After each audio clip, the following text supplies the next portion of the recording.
नमस्ते dear parents, सभी अभिभावकों को मेरी तरफ से सुप्रभात। आज का ये स्पेशल वीडियो जो है ये आप लोगों के लिए बनाया गया है।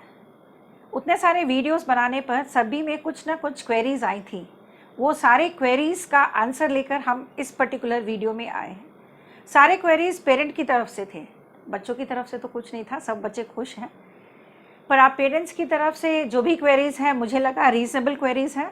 उनमें से हमने 4-5 क्वेश्चंस को उठाया है जो really every parent is facing, सारे पेरेंट ये फेस कर रहे हैं और जिनसे मैं अपने भी गली में, मोहल्ले में, शहर में, मार्केट में मिली, सभी का ये क्वेश्चन था और मुझे लगा ये बहुत सही क्वेश्चन है।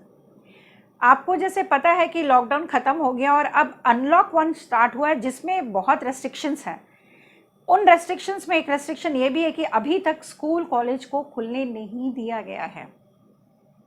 नेचुरली बच्चे घर में रहेंगे तो टीचर्स ऑनलाइन क्लासेस लेंगे और चल भी रहे हैं ऑनलाइन क्लासेस। लगभग 99% स्कूल्स अपने ऑनलाइन क्लासेस को चला रहे हैं। इन ऑनलाइन क्लासेस को बच्चों को अटेंड करना बहुत ज़रूरी है।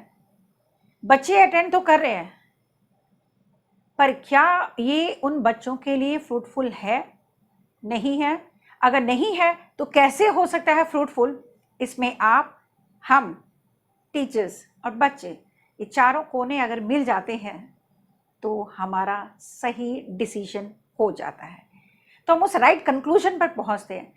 आपके जो क्वेरीज थे, जो आप मुझसे पूछना चाहते थे, उन सभी क्वेरीज का एक एक करके मैं समाधान अभी आपके सामने लेकर आ रही हूँ। पहला क्वेश्चन, एक पेरेंट ने लिखा है कि मेरा बच्चा बहुत छोटा है, मेरा बच्चा 6 साल की एज का है और उसके लिए ये ऑनलाइन क्लासेस हार्मफुल हैं क्योंकि इससे उसके आईसाइट पे इफ़ेक्ट पड़ता है। ये क्वेरी है। अब सुनिए, मैं ये नहीं कह रही कि पेरेंट गलत है, पेरेंट 100% सही है। ऑनलाइन क्लासेस हैं, बच्चे को उस क्लास के सामने बैठना है, हो सकता है वो 3 घंटा से 4 घंटा उस मोबाइल के सामने बैठा होगा, उसे पढ़ना है जो कि ज़रूरी है। नहीं पढ़ेगा तो आगे क्या करेगा? जब स्कूल खुल जाएंगे उतना टाइम तो रहेगा नहीं कि हम फिर से चीज़ों को पढ़ाएं, तो बच्चे को तो पढ़ना ही है। अब इसके लिए हमारे पास ऑप्शन क्या है? अगर आपका बच्चा 6 साल, 7 साल, 8 साल का है तो आप मोबाइल को 1 मीटर की दूरी पर रखें। मैं ज़्यादा दूर रखने नहीं बोल रही हूँ, एकदम 1 मीटर की दूरी पर मोबाइल रखें। हम कहते हैं सोशल डिस्टेंस मेंटेन करना, तभी हम कोरोना को हरा पाएंगे। तो यहाँ पर आप बच्चे को एक सोशल डिस्टेंस मेंटेन करिए, digital distance between the child and the mobile. तो ये डिजिटल डिस्टेंस होगा 1 मीटर का। आप बच्चे को बोलिए मैंने यहाँ पे मोबाइल रख दिया है और बेटा तुमको यहाँ से पढ़ना है, तुम्हें मोबाइल टच नहीं करना है। आप सारा सिस्टम ऑन कर दीजिए, बच्चा बैठ के सुनेगा, देखेगा, इससे उसके आईसाइट पे कोई फर्क नहीं पड़ेगा। जब हम एक डिस्टेंस मेंटेन करते हैं तो बच्चे को भी क्लैरिटी जो है उसकी बहुत अच्छी हो जाती है, व्यू जो आ रहा है वो बहुत अच्छा आएगा और बच्चा समझेगा भी। तो इससे जो क्वेश्चन आया था कि बच्चों की आंखों पे असर पड़ता है, वो नहीं पड़ेगा। हाँ, बच्चा अगर मोबाइल एकदम हाथ में ले रहा है, एकदम आंख के पास रख रहा है और तब मोबाइल देख रहा है, असर तो पड़ेगा। तो आपको करना है कि 1 मीटर की दूरी पर आप अपने बच्चों को बिठाएं, जो भी हमारे बच्चे 6 साल, 7 साल, 8 साल के हैं, और तब वो ऑनलाइन क्लासेस अटेंड करें। तो मुझे लगता है इस पहले क्वेश्चन का आंसर आप सबको मिल गया। दूसरा क्वेश्चन, जैसे कि पहले क्वेश्चन में मैंने बोला था कि बच्चों को थोड़ा सा दूर बिठाएं मोबाइल से, 1 मीटर की दूरी, मैंने ज़्यादा दूर नहीं कहा। पर एक और क्वेरी आया था कि अगर आप कहती हैं कि बच्चों को मोबाइल से हम दूर बिठाएं तो बच्चों को क्लास नहीं दिखती। मोबाइल से दूर बिठाने का ये मतलब नहीं है कि आप बच्चे को 3 मीटर दूर बिठा दें। मेरे कहने का मतलब था कि आप बच्चे को मोबाइल से 1 ही मीटर की दूरी पर बिठाएं और उसको लैंडस्केप के मोड में डालें। तो क्या होगा, बच्चे को वो व्यू बहुत क्लियरली आएगी और बच्चा अच्छे से समझेगा, रेस्पॉन्ड करेगा। अगर आपके पास ये फैसिलिटी है कि आप उसको लैपटॉप पे क्लास अटेंड करवा सकती हैं या आप उसको पीसी पर क्लास अटेंड करवा सकती है, वो और अच्छा है, तब उसमें आप और डिस्टेंस मेंटेन कर सकती हैं। तो बहुत दूर नहीं बिठाना है, 1 मीटर की दूरी, उससे ज़्यादा नहीं। तीसरा क्वेश्चन, कुछ पेरेंट्स ने लिखा है कि मेरा बच्चा जो छोटा है, ऑनलाइन क्लास में जब हम उसको अटेंड करने बोलते हैं 10 मिनट तो अटेंड करता है, उसके बाद भाग जाता है। कुछ लिखते हैं वो सामने बैठा रहता है, इधर उधर देखता है, दाएं तरफ बाएं तरफ कहीं भी वो देखते रहता है, पर क्लास पर उतना फोकस नहीं करता। तो कहते हैं हमारे लिए भी एक परेशानी बन जाती है कि मेरा बच्चा कितना समझा उस पर्टिकुलर क्लास में। लीजिए सुनिए, जब आपके बच्चे छोटे हैं और बहुत चंचल हैं तो आप भी थोड़ा सा अपने बच्चों के लिए टाइम निकालिए। मैं नहीं बोल रही पूरा टाइम निकालिए, थोड़ा सा टाइम निकालिए, बच्चों के साथ आप भी बैठिए। क्योंकि टीचर जब इतने मेहनत करती हैं, इतने अच्छे से आपको पढ़ा रहे हैं, आपके बच्चों को पढ़ा रहे हैं, आप भी थोड़ा सा देखिए और बच्चों के साथ ही सिंसियरली होके सुनिए। बच्चा आपको देखेगा ना सिंसियरली देखते हुए, वो खुद भी कंसंट्रेट करेगा। आप मात्र 4 दिन बच्चे के साथ बैठिए, ओनली 4 डेज। आपका जो वीकेंड होता है, सैटरडे संडे आप फ्री हैं, ऑफिस में नहीं हैं, उस वक्त आप बच्चे के साथ मात्र 4 दिन, एक सैटरडे संडे हुआ, फिर नेक्स्ट सैटरडे संडे, तो बच्चा देखेगा कि जब मेरे मम्मी पापा इतनी कंसंट्रेशन के साथ मेरा क्लास देख रहे हैं, इसका मतलब बहुत अच्छा है। क्योंकि वो हमें कॉपी करते हैं, बच्चे हमें कॉपी करते हैं। तो आपको क्या करना है, बच्चों के साथ रहना है, बच्चे आपको देखेंगे, आपके साथ वो सीखेंगे कंसंट्रेशन किस तरह से रहना चाहिए, तब वो भी कंसंट्रेट करेंगे और धीरे धीरे ये उनकी हैबिट बन जाएगी। 4 दिनों के बाद आप नहीं भी रहेंगे, आप देखिएगा कि आपका बच्चा एकदम सीरियसली सुन रहा है और बोलेगा डोंट डिस्टर्ब मी। आपको ही बोलेगा, आप बीच में बोलेगा बेटा नाश्ता नहीं किया, बोलेगा don't disturb me, I am attending my classes, तो वो बच्चा बोलेगा। इसके लिए हमें भी तो थोड़े बच्चे को प्रेरित करना होगा कि बेटा इस तरह से ऑनलाइन क्लासेस अटेंड करें। क्योंकि छोटे बच्चों के क्लासेस, जहाँ तक मुझे पता है, बहुत इंटरेस्टिंग वे से टीचर्स प्रेजेंट कर रही हैं और इतना इंटरेस्टिंग क्लासेस है, तो बच्चे उसे कैसे मिस करना चाहेंगे। आई होप सो ये वाला आंसर तो आपका क्लियर हो गया। अब जो चौथा क्वेश्चन है, ये टीनेजर्स की तरफ से है। इसका मतलब हम बात कर रहे हैं 13 साल से 17 साल के बच्चों का, जो क्लास 7 से लेकर 12 तक के हैं। पेरेंट्स का कहना है कि मैडम मोबाइल तो हमने दे दी बच्चे को पढ़ने के लिए, क्योंकि 40 मिनट का एक पीरियड है, फिर बीच में 10 मिनट का ब्रेक है, फिर 40 मिनट का एक पीरियड है। मोबाइल तो बच्चे को मिल गया, बच्चे ने अटेंडेंस दे दी, ऑनलाइन पे दिख रहा है कि बच्चा क्लास अटेंड कर रहा है। बच्चे पढ़ाई के बीच में पबजी खेलते हैं, इंस्टाग्राम, ट्विटर, फेसबुक यूज़ करते हैं। ये पेरेंट का क्वेश्चन था। अब लीजिए इसका सलूशन आपके सामने है। पहली चीज़, जब आपके बच्चे टीनेजर हैं, ये वो पर्टिकुलर एज होता है जो बच्चे सही रास्ता चुनते हैं या गलत रास्ता चुनते हैं।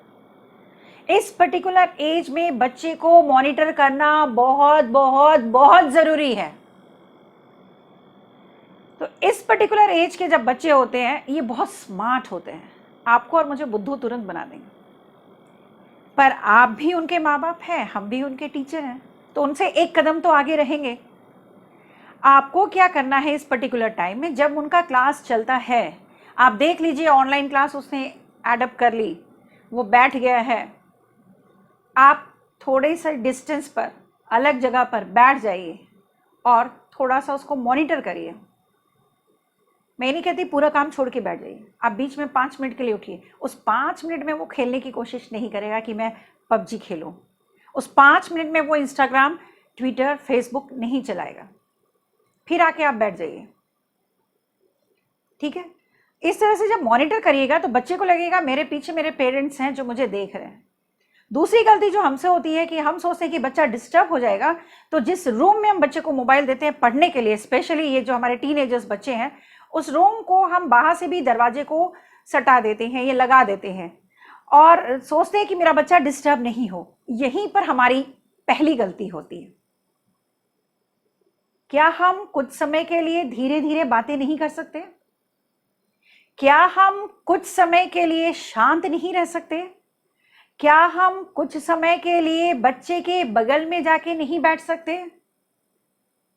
अगर हम ये काम करते हैं तो आपका बच्चा पबजी नहीं खेलेगा, ट्विटर, इंस्टाग्राम, फेसबुक उस वक्त नहीं चलाएगा, तभी वो कंसंट्रेट करेगा ऑनलाइन क्लासेस में। मुझे लगता है अब ये सोल्यूशन आपको मिल गया होगा। फिर भी एक और चीज़ मैं ऐड करना चाहूँगी। आप सोचेंगे कि मैडम सब काम छोड़ के बच्चे के ही बगल में बैठे रहें क्या? अगर 4 घंटा ऑनलाइन क्लासेस चलता है, 4 घंटा बैठे रहें? थोड़ा सा सेक्रीफाइस लाइफ में ज़रूरी है। आप भी थोड़ा सुबह उठें, सवेरे अपना काम वाम ख़त्म कर लें।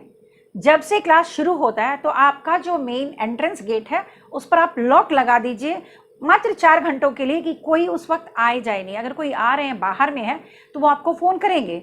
जब आपको फ़ोन करेंगे तो आप चले जाइएगा, बाहर में बात कर लीजिएगा।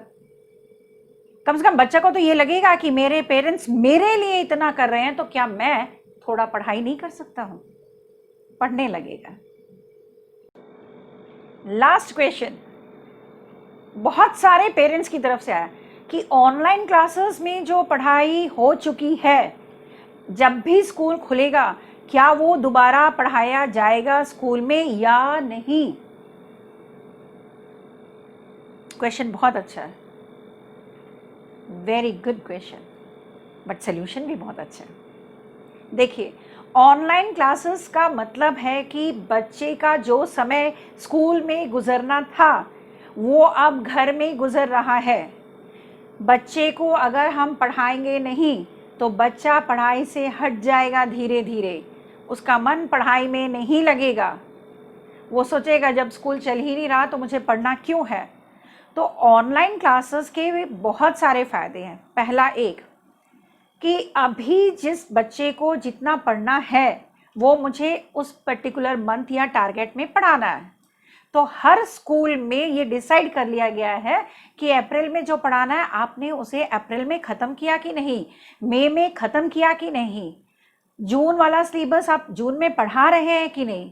रीज़न ये है, साल तो 365 दिन का ही होगा, उसमें 90 दिन और नहीं जुड़ेंगे। तो हम अगर उसको दोबारा पढ़ाएंगे तो क्या हमारे पास 3 महीने और रहेंगे? मेरा बच्चा 1 साल का सेशन को क्या वो 1.25 साल या 1.5 साल में पूरा करेगा? क्या आप रेडी होंगे? कोई भी अभिभावक इसके लिए रेडी नहीं होगा कि अगर मेरा बच्चा अप्रैल में क्लास 7 to 8 जा रहा है तो वो अप्रैल में ही 8 में जाए। वो नहीं चाहेंगे कि मेरा बच्चा नवंबर में क्लास 8 में जाए। हमें टाइम ड्यूरेशन उतने ही मिली है। मैंने बार बार इसके पहले भी आंसर्स दिया, टीचर्स बहुत मेहनत कर रहे हैं ऑनलाइन क्लासेस के, तो उन क्लासेस में वो अपना 100% दे रहे हैं। वो चाह रहे हैं जो बुक में नहीं है उससे ज़्यादा भी हम वो बच्चे को बता दें, और बच्चा अगर मेरा कुछ डाउट पूछता है, क्वेरी करता है, वो 100% उस क्वेरी को भी पूरा करना चाहते हैं। क्योंकि हो सकता है जिस स्कूल में जो टाइम टेबल होगा एग्जाम्स का, PT1 है, हाफ ईयरली है, इन केस अगर स्कूल उस वक्त तक भी नहीं खुलते हैं, इन केस, क्योंकि मुझे नहीं पता सरकार कब नियम चेंज कर देगी, तो बच्चों का तो उतना सिलेबस हो जाना चाहिए। आपको बच्चों को ये बोलना है कि ऑनलाइन क्लासेस में जो पढ़ाया जा रहा है उसे सीरियसली वो पढ़े। स्कूल नहीं भी खुलेगा तो ऑनलाइन टेस्ट होंगे। ऑनलाइन टेस्ट ऐसा टेस्ट नहीं होगा जिसमें माँ बाप बगल में बैठ के आंसर देते रहेंगे और बच्चा लिखते रहेगा। उस टेस्ट को भी एक दूसरे ढंग से लिया जाएगा। अभी सारे स्कूल्स इस मैटर पे डिस्कस कर रहे हैं, बड़े बड़े हायर अथॉरिटीज, मैनेजमेंट इस पर डिस्कस कर रही है। तो वो वैसा सिस्टम डेवलप होगा। आपके बच्चे को अगर आंसर पता नहीं, हम 1 सेकेंड या हम 5 सेकेंड का ऑप्शन देंगे, you have to give this answer, और आपके घर में अगर 2-3 बच्चे, आप किसको हेल्प कर पाइएगा? सभी बच्चों का एक ही साथ एग्जाम चलेगा। तो आपको बच्चों को ये बोलना है कि बेटा ऑनलाइन क्लासेस को बहुत सीरियसली लेना है, जो पढ़ाया जा रहा है उसे आप सीरियसली सुने। एक नोटबुक लेकर बैठे बच्चा उस वक्त कॉपी करते जाए, क्योंकि इतनी फैसिलिटी अभी है कि इसके बाद टीचर्स क्या करते हैं, बच्चों को के डाउट्स को भी पूरी तरह से वो क्लियर करते हैं। चैट बॉक्स में जो बच्चे डाउट्स अपने लिखते हैं, टीचर उसको क्लियर करते हैं। बच्चे का कुछ क्वेरी रहता है, वो सेकेंड डे अपनी क्लास लेने से पहले उन क्वेरी को पूरा करते हैं। तो ये क्लासेस होना संभव नहीं है। मेरी तरफ से, मेरी जानकारी के हिसाब से ये क्लासेस दोबारा लेने का चांसेस ही नहीं है। जो 3 महीना आपको पढ़ाया गया, क्या हम 3 महीना रिपीट कर सकते हैं? नहीं। बहुत ज़्यादा होगा तो रिवीजन इन चैप्टर्स के हो सकेंगे। रिवीजन की पॉसिबिलिटी है 90% कि अगर हम कोई एग्जाम ले रहे हैं तो उसके पहले हम इन चैप्टर्स का रिवीजन आपको करवा सकते हैं बच्चे को। पर ऑनलाइन क्लासेस में जो डिटेल्स में पढ़ाए जा रहे हैं उसको बच्चे को अभी ही पढ़ना होगा, उसके नोट्स बनाने होंगे। आप थोड़ा सा टाइम निकाल के एक ही क्वेश्चन पूछिए ना, एक क्लास में जो पढ़ाया गया है। आज अगर किसी टीचर ने सोलर सिस्टम के बारे में पढ़ाया तो आप उनको ये तो पूछ सकते हैं, बेटा सन कैसे फॉर्म हुआ था, बेटा सैटेलाइट क्या होती है, सैटेलाइट उस प्लैनेट के पास ही क्यों घूमती है, दूसरे प्लैनेट के पास क्यों नहीं चली जाती? क्योंकि हमको जब बोर लगता है एक पड़ोसी से हम दूसरे पड़ोसी के पास चले जाते हैं। तो मून अर्थ में क्यों चिपका, मार्स के पास चले जाए, सैटर्न के पास चले जाए, टाइम पास उसको भी करना है, क्यों नहीं जाता है? आप क्वेश्चन पूछिए, आंसर मिल जाएगा। अगर ऐसे छोटे एक क्वेश्चन का भी आंसर अगर आपका बच्चा देता है, इसका मतलब वो 100% ऑनलाइन क्लास में समझ रहा है। और आप इसको कभी कभी रिकॉर्डिंग मोड पे डाल दीजिए ताकि बच्चा जब फ्री हो फिर से एक बार देख ले। कभी कभी इसी में बच्चे लोग बोलते हैं कि मिस क्लास मिस हो गया था, नेट नहीं था मेरे पास तो मैं नहीं सुन पाया, ऐसे भी होता है। तो ऐसा नहीं है। ऐसा अगर इन केस होता है कि नेट का प्रॉब्लम, नेटवर्क प्रॉब्लम है, ये मैं भी जानती हूँ, बहुत इलाके में नेटवर्क प्रॉब्लम चलती रहती है और बच्चे का क्लास मिस हो जाता है। तो बहुत सारे स्कूल्स क्या कर रहे हैं अभी ना, उसको यूट्यूब चैनल पे दे रहे हैं, उसकी रिकॉर्डिंग आपको भेज देते हैं, आप उसको सब्सक्राइब करके देख लीजिए, तो बच्चे का कोई लॉस नहीं होगा। जो यूट्यूब चैनल पर अपलोडेड है उनके टीचर के द्वारा, वो उसे देखने बोलिए, तो जो क्लास उसका मिस हो गया है वो फिर से उसको पढ़ सकता है अपनी फ्री टाइम में। मुझे लगता है जितनी क्वेरीज मेरे पास आई थी उन सबका मैंने आंसर दे दिया। अगर आपकी कुछ और क्वेरीज हैं तो मेरे इस YouTube चैनल के नीचे कमेंट बॉक्स में आप डाल सकते हैं अपनी क्वेरीज, या फेसबुक पेज पर भी आप डाल सकते हैं, या मेरे ईमेल आईडी पे, तो मैं उनके आंसर्स दूंगी। मेरा भी ये रहता है कि जिस दिन मैं फ्री रहती हूँ, सैटरडे संडे, उस दिन मैं आपके क्वेरीज का आंसर रेडी करके आप तक पहुँचाने की 100% कोशिश करती हूँ। कुछ पेरेंट्स ने मुझे पूछा था कि आप कुछ टेक्निक बता सकती हैं, कुछ सब्जेक्ट के कुछ पर्टिकुलर टॉपिक्स बहुत डिफ़िकल्ट होते हैं और मेरा बच्चा नहीं पढ़ना चाहता है।